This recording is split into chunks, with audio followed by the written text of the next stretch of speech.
Scorpio, welcome back to Katao's Intuition Tarot Reading. Kamusta na po kayo? Kung ngayon ka lang po nakapagbisita sa aking channel, ay huwag kalimutang mag-subscribe at pakipindot po ang notification bell kung gusto mo pong ma-update ka tuwing may bago po akong upload na video. Thank you! Okay, Scorpio. Sisilip po tayo ng mga kaganapan sa inyong natitirang mga araw ng August. General reading po ito, kaya pakinggan lamang po ang mga messages na resonate po sa inyo at mainam po na gamitin ang inyong intuition dahil ang bawat tarot card po ay may iba't ibang interpretation din po sa bawat isa po sa inyo, depende po sa inyong mga sitwasyon at mga experiences sa buhay.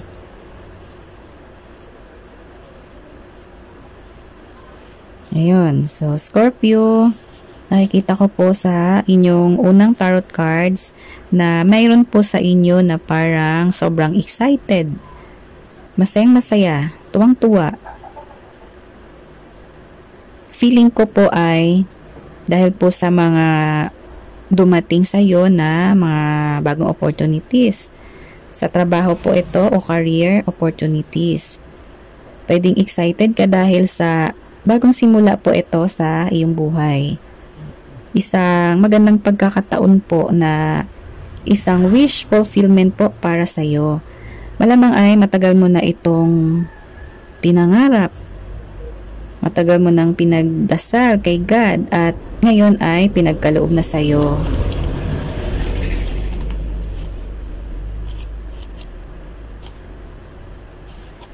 Pwede naman po siguro na ang iba po sa inyo ay parang gusto nyong tumalon sa tuwa. Dahil first time mo pa lang siguro na magkaroon ng ganitong opportunity po sa iyong buhay.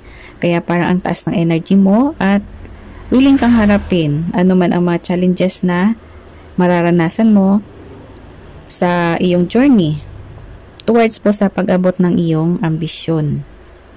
Ayan, excited ka.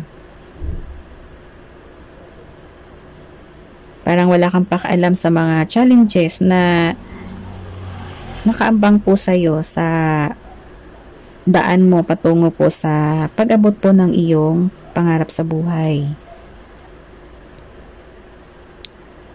May advice po dito sa unang apat na tarot card natin at pag-isipan po ninyo ng mabuti ang mga action o mga plano na gusto po ninyong gawin or simulan na. Iwasan lamang po ang padalos-dalos na pagdidesisyon.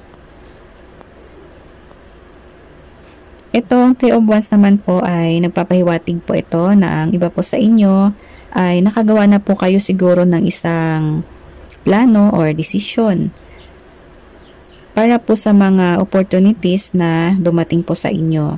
Example po ay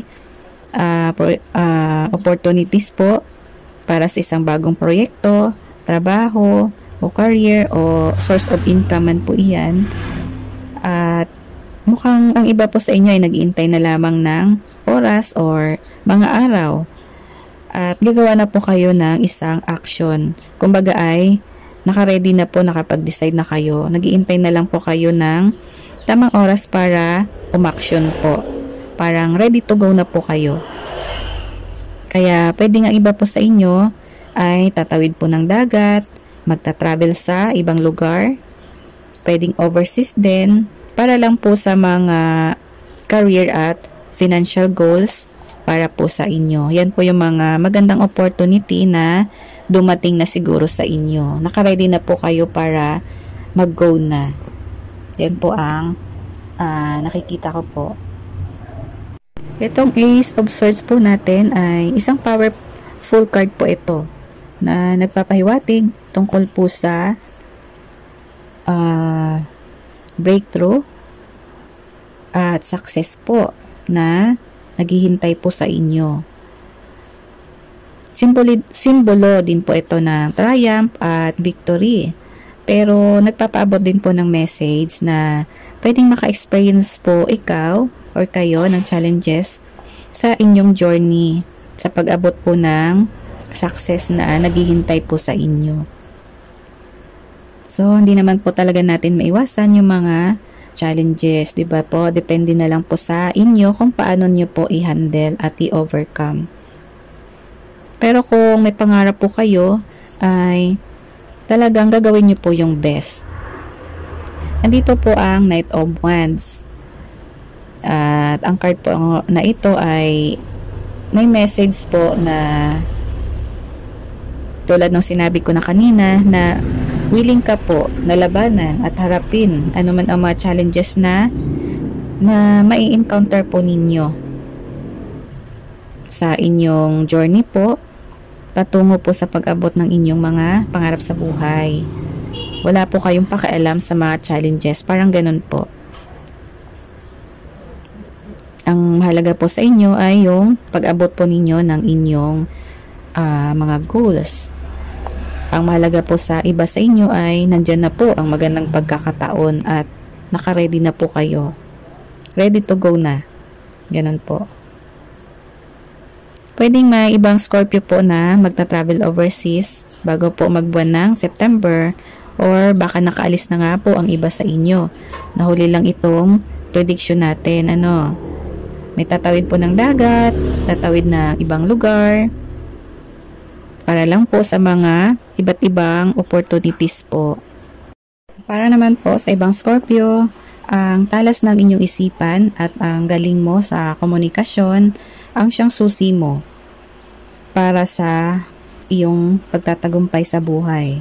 Yan po ang isa sa iyong mga special skills na siya po ang tutulong sa iyo para ikaw ay magtagumpay. Yun. So, kaya pala itong mga huling araw ng August ay masayang-masaya po kayo dahil po pala sa inyong mga wish fulfillment. Itong huling tarot cards naman natin ay nagpapakita po ito ng mga sitwasyon tungkol po sa isang relasyon or love life na nagtapos na or pwedeng magtatapos pa lang para po sa iba. May magtatapos or may nagtapos na at may mangyayari po na rebirth. Example po ay may nangyaring hiwalayan, may nangyaring iwanan, at ang susunod na mangyayari po ay babalik po kayo sa inyong past person or ang inyong past person ay babalik po sa inyo. Yun po ang rebirth na mangyayari. Pwede rin po na natigil po kayo sa inyong trabaho or titigil pa lang po dahil by September po ay babalik po kayo sa dati po ninyong trabaho or dati po ninyong pinapasukan. Yan naman po ang sitwasyon para sa ibang Scorpio. So paalala lang po na kung ano man ang mga bago ninyong plano or mga gagawin po ninyong aksyon ay iwasan po ninyo ang padalos-dalos na pagdidesisyon. Ang basa po natin ngayon ay pwedeng nangyari na sa iba at pwedeng mangyayari pa lang po para din sa ibang Scorpio. Basta itong mga huling araw ng August ay karamihan po sa inyo ay very energetic kayo, masayang-masaya at tuwang-tuwa. Siyempre po, dahil po yan sa iba't ibang rason din po as part po ng inyong mga wish fulfillment po. Ayun, may mga achievements po kayo siguro na maganda o nagawa na. May mga magandang resulta ang inyong mga hinihintay. Example po, yung mga job application ninyo.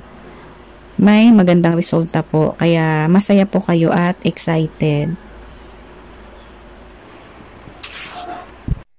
May sitwasyon din po na kaya kayo nakakaramdam ng yung parang tuwang-tuwa kayo, excited kayo sa mga dahilan na hindi mo naman po alam. Basta't masaya po, masarap po ang iyong pakiramdam.